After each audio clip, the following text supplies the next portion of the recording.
Dapat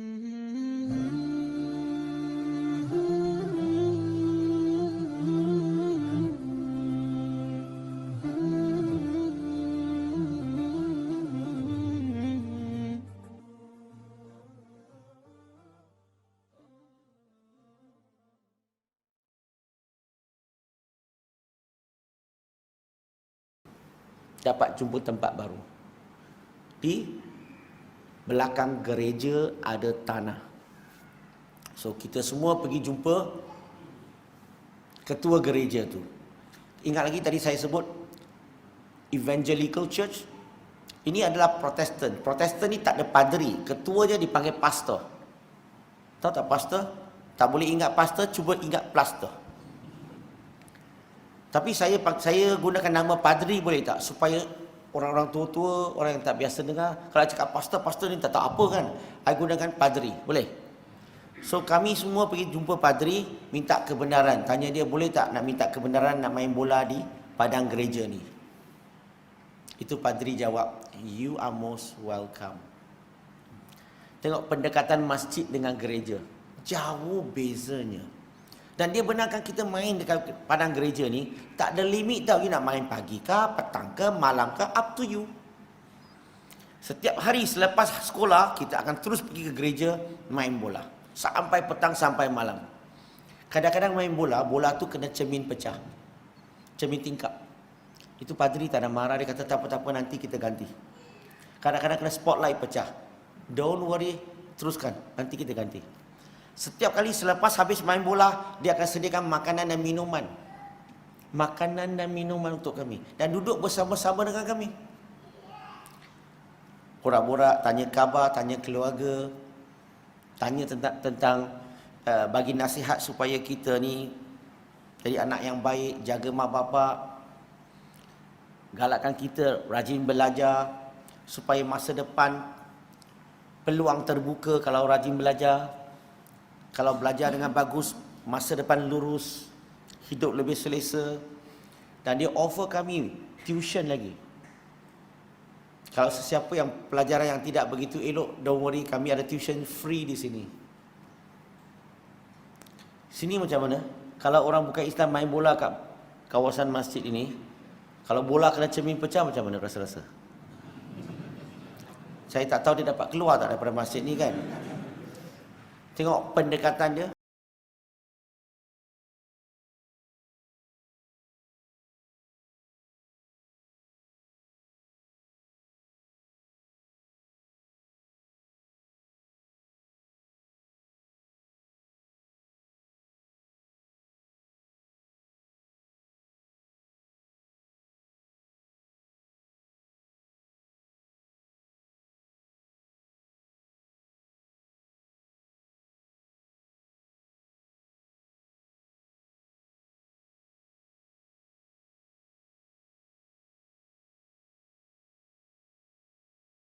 Kelemahan manusia, can you imagine? Human error is in the Bible. Contohnya kalau kita baca Genesis chapter number 21 bersama 14, 15, 16, 17 ayat dalam kitab Bible tu, dia menceritakan tentang Ibrahim alaihissalam. Pada usianya 86 tahun, isteri keduanya Hajar melahirkan seorang putera bagi dia, namanya Ismail alaihissalam. Kenal Ismail alaihissalam? Dan kemudian pada usia dia lebih kurang 99 atau 100 tahun, isteri pertamanya Sarah telah melahirkan seorang anak namanya Ishak ataupun Isaac alaihissalam. Beza mereka berdua usia berapa? Ismail dengan Isaac? Ishak alaihissalam 14 tahun. Yang best tu, cerita yang kita akan baca ni, selepas 2 tahun Sarah telah menyusu Ishak alaihissalam. Okey? Maksudnya kalau Ishak alaihissalam 2 tahun, Ismail dah berapa? 16. So pagi itu, mengikut ayat Bible tu, Ibrahim alaihissalam halau isteri keduanya dengan anaknya, Hajar dengan Ismail alaihissalam, dan bagi dia makanan dan sebotol air. Dan letak budak tu di atas bahu ibunya dan jalan di padang pasir. Pengarang tu dah lupa, dia ingatkan Ismail alaihissalam 2 tahun. Dia sudah 16 tahun. Mana ada orang ibu dokong anak dia letak baunya 16 tahun jalan di padang pasir. Dan kalau kita baca lagi, ayat itu sebut apa? So bila makanan minuman dah habis, Hajar letak budak tu di bawah pokok. Sebab dia tak sanggup nak lihat budak tu mati.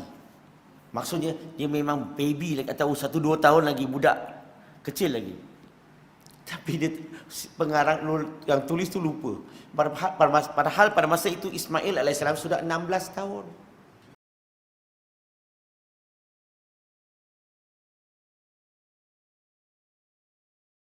So penghijrahan saya ni ada 3 peringkat. Pertama, saya dilahirkan dalam keluarga yang mengamalkan agama BTC. Pernah dengar tak agama BTC? Bukan botak Cina. BTC berarti Buddhism, Taoism, Confucianism. Gabungan ketiga-tiga agama ini. Sebenarnya majoriti masyarakat Malaysia sebenarnya Cina yang mengamalkan gabungan ketiga-tiga agama ini. Tapi mereka daftar Buddhism.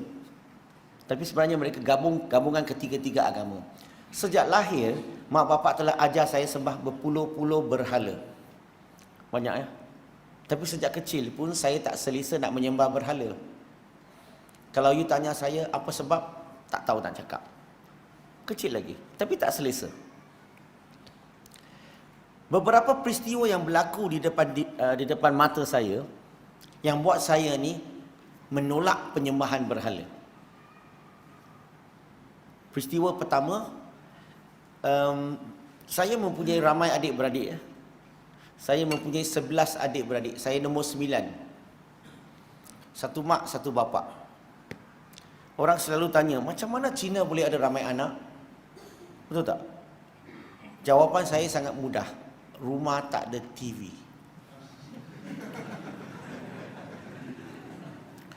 So, saya mempunyai ramai adik-beradik.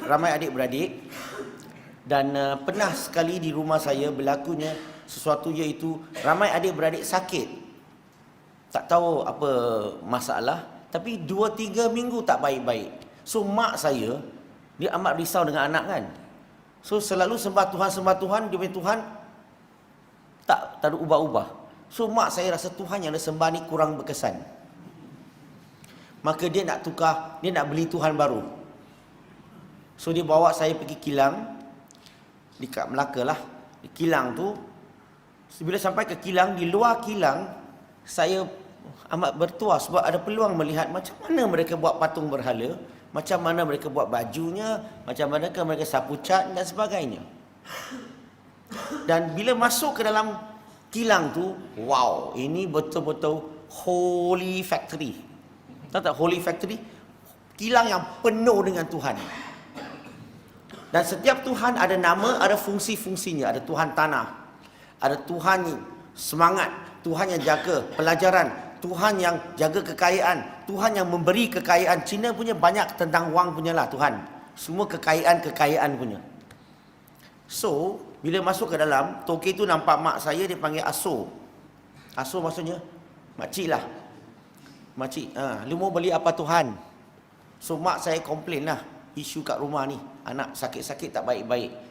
So, itu toke kata, okey, kalau you mau beli Tuhan, jaga kesihatan, saya recommend 5 ni.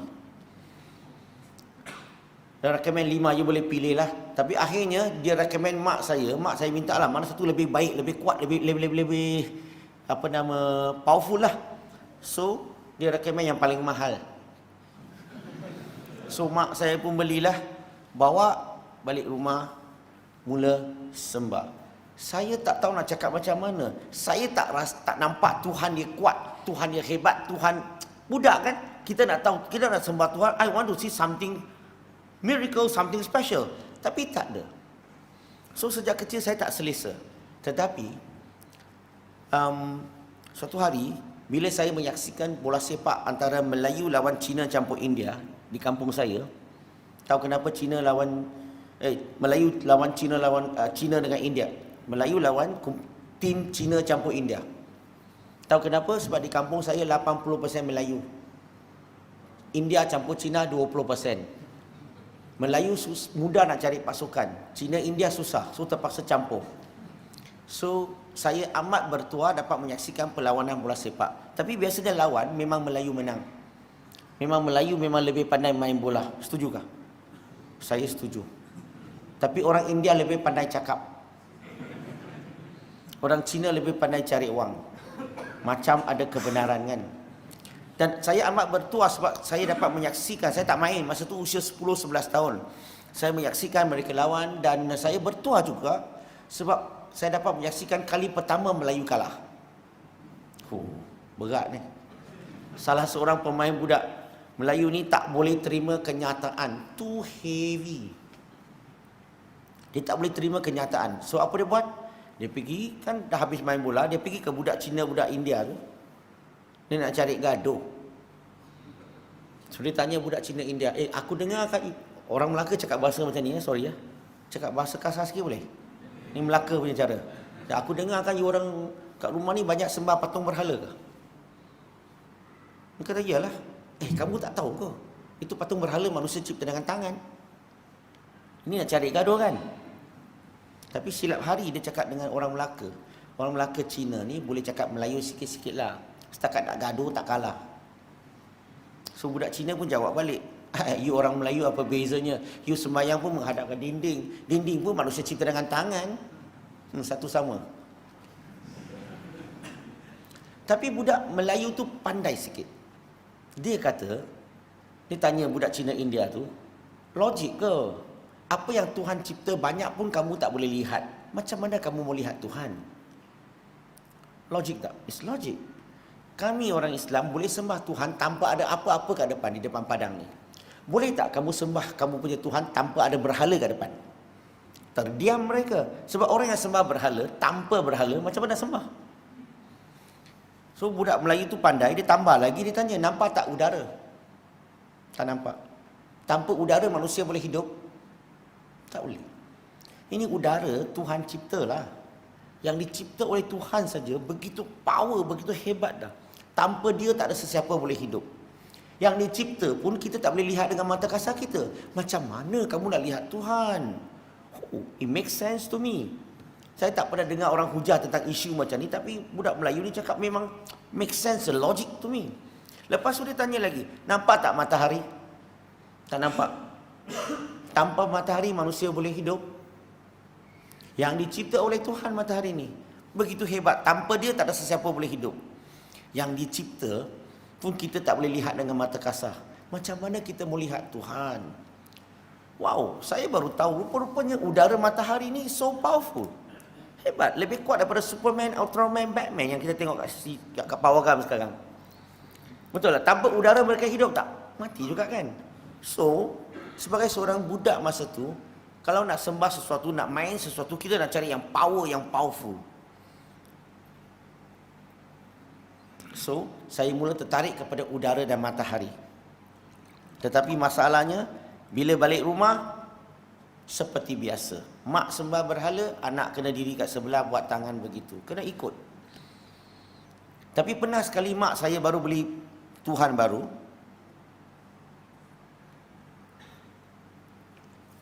Dan dia cakap lama dengan Tuhan dia. Saya tak larat nak berdiri asyik buat macam ni kan. So saya pun tarik baju mak saya. Mak, apa salah you asyik cakap kat dia, dia tak jawab. Bukan main marah mak saya, diam. Minta maaf Tuhan, jangan salahkan anak saya, dia budak lagi. Sejak itu saya sangat takut mau tanya soalan sebab mak marah. Dan pernah sekali di depan rumah saya berlaku satu kebakaran. Kebakaran yang besar. Sehingga bomba datang padamkan api. Rumah dulu-dulu, rumah papan. Saya tengah termenung ni. Kalau api merebak kat rumah macam mana? Saya tak heran rumah kena bakar sebab rumah papan kena api mestilah kena bakar kan. Hanya saya mempunyai persoalan, macam mana dengan patung berhala yang banyak-banyak ni? Mereka akan turun lari keluar ke? Ataupun akan duduk di situ kena bakar? Saya fikir-fikir rasa nak tanya tau mak saya. Tapi fikir-fikir lebih sikit, lebih baik ikut kata-kata orang Melayu. Melayu kata apa? Melayu kata jangan cari sakit, melainkan sakit cari kamu. Don't trouble unless trouble you. Akhirnya tak jadi tanya. Kalau saya tanya, saya tahu mesti kena lempang. Nah, ini peristiwa-peristiwa ini yang buat saya tak selesa, buat saya menolak penyembahan berhala. It doesn't make sense to me. Not powerful. Tak powerful. So ini peringkat pertama lah. Masuk ke peringkat kedua. Macam mana saya boleh agama Kristian? Saya dalam agama Kristian 14 tahun. Mazhab Kristian yang paling kuat berdakwah di dunia, Evangelical Church. Evangelical di Sabah Sarawak dipanggil Sidang Injil Borneo. Dia tukar kepada bahasa Melayu panggil Sidang Injil. Sebenarnya English dipanggil Evangelical Church. Ditambah Borneo sebab untuk orang Borneo. So macam mana boleh masuk Kristian? Isu bola. Sebab 4 tahun kemudian saya mula main bola. Di kampung saya nak main bola ada banyak padang. Biasanya padang di sebelah rumah Melayu ni. Melayu banyak tanah kan dulu. Tapi kami lebih suka main di padang, di playground. Tahu tak taman? Dia ada playground. Biasa playground tu dia ada masjid atau surau di situ. We prefer playground. Kenapa? Sebab kampung ni mereka jarang potong rumput. Kadang-kadang potong rumput dah panjang. So pergi ke playground, selalunya ada maintenance kan, ada potong rumput, lebih selesa. So kita suka pergi main kat playground. Masalahnya orang kat masjid sana, surau sana tak suka nak tengok kaum lain, terutamanya Cina. So bila kita pergi berdekati masjid, nak main bola bukan dalam masjid pun, playground sana. Sebelah masjid lah pagar dia kan. So orang masjid biasanya akan suruh kita pergi tempat lain. Tolonglah jangan main kat sini. You pergi tempat lain main boleh tak? Pergi. Macam ni lah layanan yang kami dapat. Rasa-rasa apa jawapan kita kalau orang cakap begitu? Orang Melaka tau. Lu ingat bapak lu punya tanah? Tetap kita main lah. Ingat itu tanah kerajaan kan? Untuk public kan? Kita main lah. Tapi masalahnya bila main bola, bola kadang-kadang terbang masuk dalam kawasan masjid tu. Itu memang bapak punya tanah. Masalah tu bila bola dah masuk ke dalam kawasan masjid, kami semua ni terpaksa tunggu. Sehingga solat asar habis, orang dah balik, dia tutup lampu, kunci gate dia, baru kita pakat make sure tak ada Melayu. Panjat masuk nak kutip bola. Hari itu kita agak malang sikit lah, orang kata banyak sway lah. Sway apa? Dah gate dah kunci, lampu dah tutup, tiba-tiba seorang karya masjid tu keluar daripada masjid. Dan dia nampak budak Cina kat dalam nak kutip bola, bukan main barang lagi. Woi, apa ibu kat sini? Keluar! Kawan saya lari bukan main laju lagi. Sejak itu, kami tak selesa lah nak pergi main kat playground lagi. Sebab takut bola terbang. Kira kita tak pandai main bola. So takut masuk lagi nanti macam mana. Setiap bola ni dulu kan kita terpaksunya setiap orang keluar duit sikit beli sebiji bola tau. Dan kalau setiap kali masuk macam ni macam mana? So kami terpaksa cari tempat baru. Alhamdulillah. Dapat jumpa tempat baru. Di belakang gereja ada tanah. So kita semua pergi jumpa ketua gereja tu. Ingat lagi tadi saya sebut Evangelical Church. Ini adalah Protestan. Protestan ni tak ada padri. Ketua je dipanggil pastor. Tahu tak pastor? Tak boleh ingat pastor, cuba ingat plaster. Tapi saya gunakan nama padri boleh tak? Supaya orang-orang tua-tua, orang yang tak biasa dengar, kalau cakap pastor ni tak tahu apa kan? I gunakan padri. Boleh? So kami semua pergi jumpa padri, minta kebenaran. Tanya dia boleh tak nak minta kebenaran nak main bola di padang gereja ni. Itu padri jawab, you are most welcome. Tengok pendekatan masjid dengan gereja. Jauh bezanya. Dan dia benarkan kita main dekat padang gereja ni, tak ada limit tau. You nak main pagi ke, petang ke, malam ke, up to you. Setiap hari selepas sekolah, kita akan terus pergi ke gereja main bola. Sampai petang, sampai malam. Kadang-kadang main bola tu kena cermin pecah. Cermin tingkap. Itu padri tak ada marah, dia kata tak apa-apa nanti kita ganti. Kadang-kadang kena spotlight pecah. Don't worry, teruskan, nanti kita ganti. Setiap kali selepas habis main bola, dia akan sediakan makanan dan minuman. Makanan dan minuman untuk kami. Dan duduk bersama-sama dengan kami. Borak-borak, tanya khabar, tanya keluarga. Tanya tentang bagi nasihat supaya kita ni jadi anak yang baik, jaga mak bapak. Galakkan kita rajin belajar. supaya masa depan peluang terbuka kalau rajin belajar. Kalau belajar dengan bagus, masa depan lurus, hidup lebih selesa. Dan dia offer kami tuition lagi. Kalau sesiapa yang pelajaran yang tidak begitu elok, don't worry, kami ada tuition free di sini. Sini macam mana? Kalau orang bukan Islam main bola kat kawasan masjid ini, kalau bola kena cermin pecah macam mana rasa-rasa? Saya tak tahu dia dapat keluar tak daripada masjid ni kan. Tengok pendekatan dia. Selepas berbulan-bulan kita main, banyak cermin dah pecah, spotlight pecah, makan free, minum free. Kita dah terhutang budi. Baru dah datang padri ni nak jemput kami semua pergi ke gereja, nak celebrate Christmas lah. Tapi dekat gereja saya ni, Christmas tidak diselebrate besar-besaran.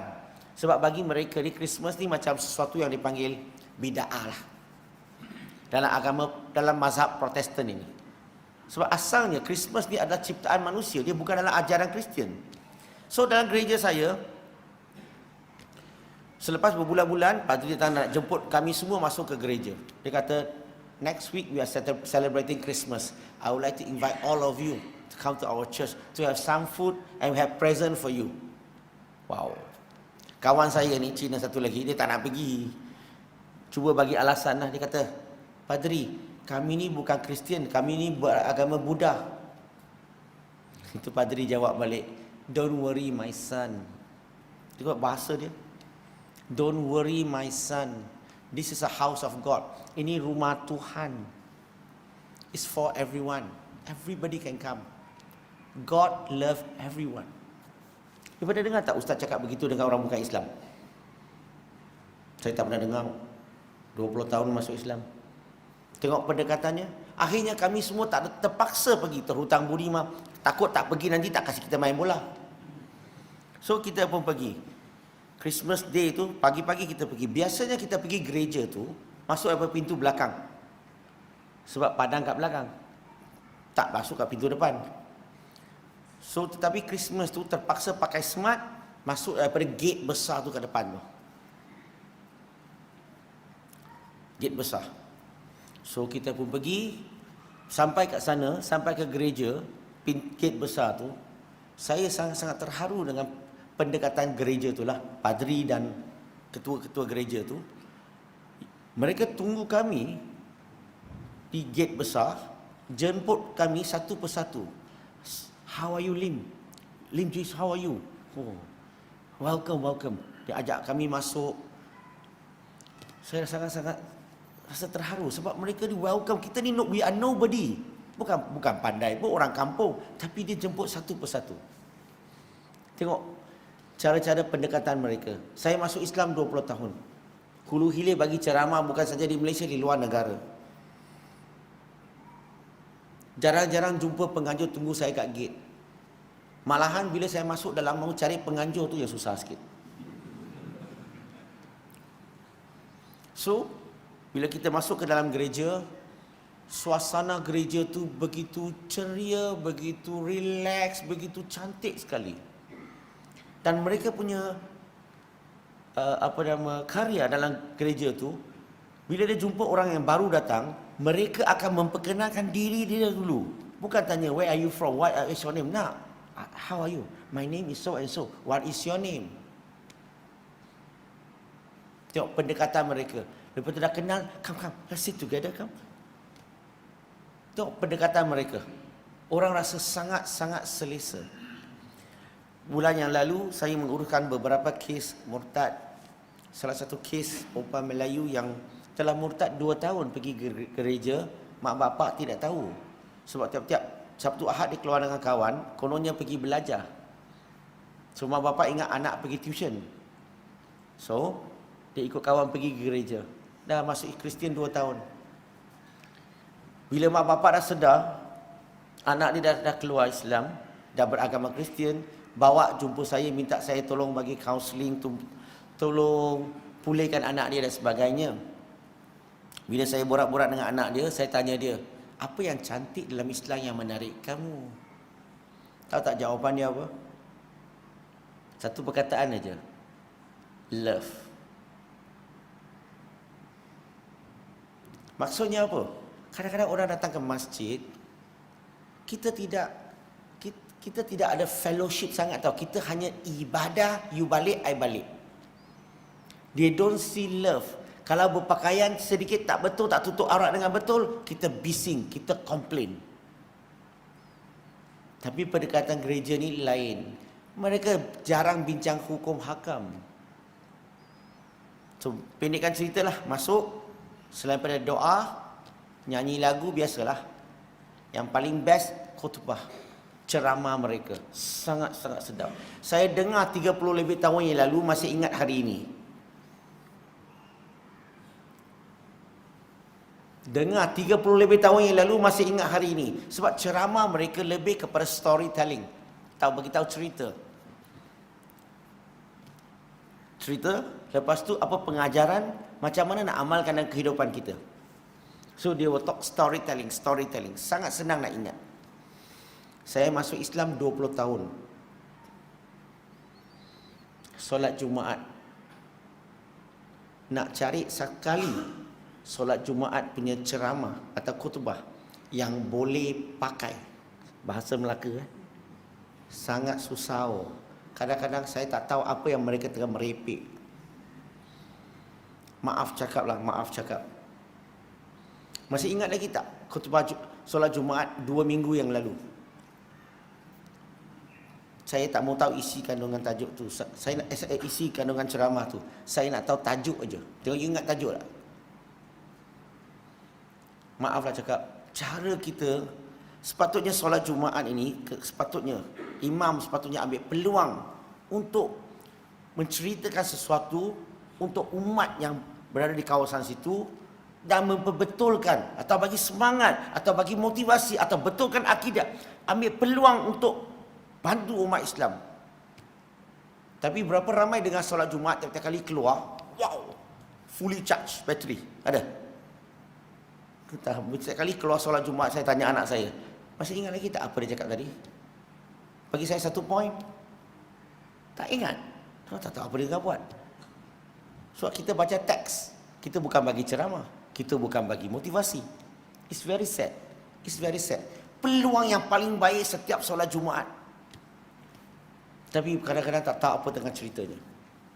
Okeylah, cut. Selepas dengar khutbah, makan, pilih hadiah. Pendekkan cerita, kita semua geng-geng sangat-sangat seronok pergi gereja. Akhirnya tiap-tiap minggu pergi. Last kali 90% masuk Kristian, tak ada satu pun masuk Islam. Disko ni adalah tempat orang yang buat mengaji tengah-tengah malam ni. So dalam disko tu saya jumpa seorang haji kerja dalam disko. Apa pasal? Haji tak boleh kerja disko? Kerja dalam disko. So alhamdulillah saya dapat kenal seorang haji, dan dialah yang memperkenalkan bukan Islam, dia memperkenalkan Islam melalui satu tip lah. Tip debat antara Ahmad Didat dengan Jimmy Swaggart. Kenal tak Syekh Ahmad Didat? Tokoh perbandingan agama Islam Kristian yang bagi saya yang paling hebat di dunia mengikut berdasarkan zaman elektronik. Dan dia berdebat dengan Jimmy Swaggart, pastor Protestan yang paling hebat dalam tahun 80-an. Mereka berdebat di Amerika. Tajuknya Is the Bible God's Words. Saya pergi rumah dia, kita tonton sama-sama. Memang goyang akidah saya selepas tonton tip tu. Sebab Ahmad Didat dia tak berhenti kata Bible bukan kalam Allah. Dan dia bagi bukti. Dia kata Bible bukan kalam Allah sebab Bible terlalu banyak versi, sentiasa berlaku perubahan. Dia kata Bible bukan kalam Allah sebab Bible ni banyak cerita mengarut. Bible bukan kalam Allah sebab banyak cerita bercanggah. Contradiction. Bible bukan kalam Allah sebab dia bercanggah dengan sains. Bible bukan kalam Allah, banyak tulisan kelemahan-kelemahan manusia dalam Bible itu. Bible bukan kalam Allah sebab dia bagi konsep Tuhan yang salah ataupun dipanggil sifat Tuhan yang salah. Bible bukan kalam Allah sebab banyak cerita sumbang mahram. Bible bukan kalam Allah, dia kata. Bible mempunyai banyak cerita lucah. Banyak lagi lah dia bagi. Setiap pagi dia bagi dalil, dia hujah. Dalil, dia hujah. Saya tak pernah dengar perkara-perkara sedemikian dalam hidup saya. Walaupun saya dalam Kristian 13 tahun. Bila saya dengar, memang goyanglah akidah. Oh, orang Kristian pun ada akidah macam main-main. So, saya tak puas hati, saya minta haji itu, boleh tak saya pinjam tape itu? Saya nak balik, tengok lagi tape tu. Sekali lagi, saya nak buka Bible, check. Tengok itu orang Islam. Syekh Ahmad Didat, dia cakap betul ke? Tipu punya. So, balik rumah, buka kitab, check. Setiap hujah yang dia dakwa, memang ada nas, memang jelas, memang betul. Saya nak marah, tak tahu nak marah kat mana. Lepas tu, apa saya buat? Saya tengok tape belakang tu. Wow, ada 89 tajuk. Debat, lecture, dialog. So, saya pun belilah tape semua tu. Setiap tape, satu debat, sekurang-kurangnya 2 atau 3 tape. Satu tape ni biasanya harga 35 hingga 48 ringgit. Satu debate 100 lebih ringgit. Hari ini you pergi YouTube semua free. Betul? Time tu kena beli 89 tape lagi, tajuk lagi. So saya beli semua. Saya nak kaji. Pendekkan ceritalah, selepas kajian 2-3 tahun, saya baru yakin, baru jelas bahawa Bible ni bukan kalam Allah. Bukan. Tetapi Bible ni mengandungi 1 atau 2% kata-kata Allah. Can you understand this? When I say Bible as a whole is not the words of God, but Bible do contains the words of God, 1 or 2%. So daripada kajian saya bagi sedikit apa yang saya jumpa lah. Mungkin kamu semua pernah dengar. Saya just give a little bit. Yang buat saya susah nak terima adalah konsep Tuhan mereka. Contoh kalau kita baca Bible, Genesis chapter number 2, verse number 2 and 3. So dalam Bible dia sebut, and God created the heaven and the earth in 6 days. But on the 7 days, God rested. Dia punya Tuhan cipta alam 6 hari, hari yang ke-7 penat, perlu berehat. Mereka bagi sifat manusia kepada Tuhan. Tapi bila kita hujah dengan dia, dia pusing. Dia kata rehat di sini bukan rehat. Maksudnya Tuhan berhenti daripada mencipta. Wow. Pusing lagi kan? Tapi saya buka satu ayat lagi dalam Bible, in the book of Exodus, chapter number 31, verse number 17. Dalam ayat Bible dia sebut, sama juga, dia kata, and God created the heaven and the earth in 6 days, but on the 7 days God rested and was refreshed. Refresh maksudnya apa? Dia betul-betul rehat lah, bukan berhenti daripada mencipta. Nampak tak mereka cuba pun pusing. Lepas tu dia kata dalam Bible lagi, Genesis chapter number 6 verse number 6, dia sebut, dia kata, and God's regret create mankind on earth. Dia kata Tuhan menyesal menciptakan manusia di muka bumi ini. Tuhan menyesal. So dia punya konsep Tuhan macam Tuhan dah cipta, Tuhan tak ada ilmu masa depan, dah cipta, silap cipta manusia di muka bumi ini. They have the kind of concept, dia bagi sifat-sifat Tuhan yang salah. Sifat manusia dia bagi kepada Tuhan. Dalam Genesis chapter 32, satu lagi, Tuhan dia datang ke bumi, turun ke bumi, bergusti dengan Nabi Yakub alaihissalam.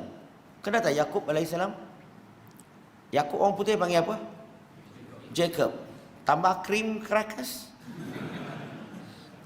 So Tuhan bergusti dengan Yakub alaihissalam dan Tuhan kena kunci. Biasa belajar silat tak? Kunci kan? Akhirnya bila Yakub alaihissalam, dia menang tau. Dan diberikan nama Israel. Apa maksud Israel? Israel, azan ke? Kita bagi lalu azan dulu.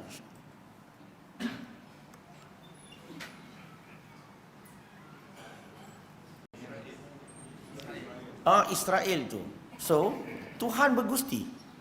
Akhirnya Nabi Yakub alaihissalam dapat gelaran Israel. Apa maksud Israel? Hamba Allah. Maksudnya Abdullah. Kamu semua ni Israel. Betulkah? Kita semua ni Israel. Hamba Allah lah maksudnya. Okey. So bila mereka bagi sifat-sifat Tuhan macam ni, susah nak terima. Saya bagi satu contoh lagi lah. Kelemahan manusia dalam tulisan, dalam kitab tu. Kelemahan manusia, can you imagine? Human error is in the Bible. Contohnya kalau kita baca Genesis chapter number 21, verse number 14, 15, 16, 17 ayat dalam kitab Bible tu, dia menceritakan tentang Ibrahim alaihissalam. Pada usianya 86 tahun, isteri keduanya Hajar melahirkan seorang putera bagi dia, namanya Ismail alaihissalam. Kenal Ismail alaihissalam? Dan kemudian pada usia dia lebih kurang 99 atau 100 tahun, isteri pertamanya Sarah telah melahirkan seorang anak namanya Ishak ataupun Isaac alaihissalam. Beza mereka berdua usia berapa? Ismail dengan Isaac? Ishak alaihissalam 14 tahun. Yang best tu, cerita yang kita akan baca ni, selepas 2 tahun Sarah telah menyusu Ishak alaihissalam. Okey? Maksudnya kalau Ishak alaihissalam 2 tahun, Ismail dah berapa? 16. So pagi itu, mengikut ayat Bible tu, Ibrahim alaihissalam halau isteri keduanya dengan anaknya Hajar dengan Ismail alaihissalam, dan bagi dia makanan dan sebotol air, dan letak budak tu di atas bahu ibunya dan jalan di padang pasir. Pengarang tu dah lupa, dia ingatkan Ismail alaihissalam 2 tahun. Dia sudah 16 tahun dah. Mana ada orang ibu dokong anak dia letak bahunya 16 tahun jalan di padang pasir. Dan kalau kita baca lagi, ayat itu sebut apa? So bila makanan minuman dah habis, Hajar letak budak tu di bawah pokok, sebab dia tak sanggup nak lihat budak tu mati. Maksudnya dia memang baby lagi, tahu 1-2 tahun lagi, budak kecil lagi. Tapi dia, pengarang yang tulis tu lupa. Padahal pada masa itu Ismail alaihissalam sudah 16 tahun. Ini dipanggil kelemahan, kesalahan manusia dalam kitabnya. Banyak lagi ada. Pendekkan cerita, selepas dah kaji, memang saya tak bolehlah kekal dalam agama Kristian. Saya tak nafikan orang Kristian ramai yang baik-baik. Tapi kitab dia bukan kalam Allah.